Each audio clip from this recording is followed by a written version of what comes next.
Hi hello నమస్తే welcome to my channel భయ. ఈ ఛానల్ కొత్తగా చూస్తున్నట్టయితే ముందుగా సబ్స్క్రైబ్ చేసుకోండి. అలాగే నేను చెప్పే వీడియోని వస్తే మాత్రం అందరికీ షేర్ చేయండి భయ. అయితే ఈరోజు మన టాపిక్ వచ్చేసి మన బజే వాయు వేగం యూఎస్ఏ రివ్యూ అయితే చెప్పబోతున్నాను భయ. నిజానికి సినిమా పెద్దగా చెప్పుకోదగ్గ సినిమా అయితే ఏం కాదు, చాలా రొటీన్ స్టోరీతో అయితే సినిమా అయితే స్టార్ట్ అవుతుంది భయ. ఇక్కడ వీళ్ళందరికీ ఒక ప్లస్ పాయింట్ ఏంటి అంటే వీళ్ళ ఫ్రెండ్షిప్పే భయ. అంటే నేను చెప్తుంది హీరోది వాళ్ళ ఫ్రెండ్ది, వాళ్ళు ఒక అన్నదమ్ముల మాదిరి ఉంటారు.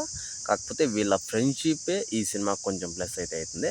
కాకపోతే మీరు ఇలాంటి స్టోరీలు ఆల్రెడీ చాలా చూసినామే అనే ఫీల్ అయితే వస్తుంది భయ.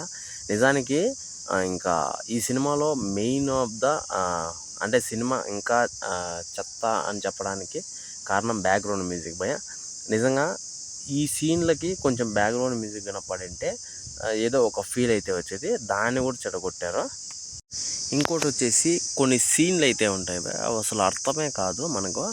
ఎందుకు అర్థం కాదు అంటే అసలు అంటే ఆ సిచ్యువేషన్కి ఆ బ్యాక్గ్రౌండ్ మ్యూజిక్కి చెప్పాను కదా భయ, వాటికి సింక్లెస్గా అయితే అనిపిస్తుంది.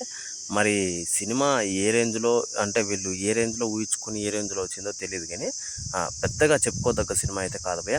కాకపోతే కార్తికేయ అన్న కోసం అయితే ఈ సినిమాని చూడొచ్చు. ఎందుకంటే ఆయన యాక్టింగ్ కానీ ఆయన చూపించిన విధానం కానీ డిఫరెంట్గా అయితే ఉంటుంది ఈ సినిమాలో. ఇంక ఈ సినిమాలో అంటే హీరోయిన్ గురించి పెద్దగా చెప్పుకునే అవసరం ఏమి ఉండదు భయ. ఉందా అన్నట్టు అయితే ఉంటుంది. ఇంకా మెయిన్ అసలు మనకు ఇంటర్వెల్ బ్యాక్గ్రాప్లో ఒక ట్విస్ట్ అయితే ఉంటుంది భయ. అది ఎందుకు పెట్టారా అనే ఫీల్ అయితే అంటే అప్పుడు బాగుంటుంది, ఇంటర్వెల్ అప్పుడు బాగుంటుంది. మనకు ఇంటర్వెల్ దాటి సెకండ్ చూస్తున్నప్పుడు మనకు అది ఎందుకు పెట్టారా అనే ఫీల్లో నుంచి బయటకు వచ్చేసి మళ్ళీ కొత్త స్టోరీ చూస్తున్నామా అనే దీంట్లోకి అయితే పోతామా. మరి అది ఎందుకు అలా చేశారని చెప్పేసి నాకైతే తెలియదు. వాళ్ళు అనుకున్న ప్రకారం రాలేకపోయిండొచ్చు. అయితే ఇక్కడ మ్యాటర్ ఏంటి అంటే స్టోరీ మొత్తం డబ్బు విషయం మీద తిరుగుతుంది భయ్య. ఆ డబ్బు ఎక్కడి నుంచి ఎక్కడికి పోతుంది, ఎవరి నుంచి ఎందుకు పోతుంది, హీరోకి ఆ డబ్బుతో ఏం సంబంధము, ఆ డబ్బుని ఎలా హీరో కొట్టేయాలనుకుంటాడో అనేదే స్టోరీ లైన్ భయ్య.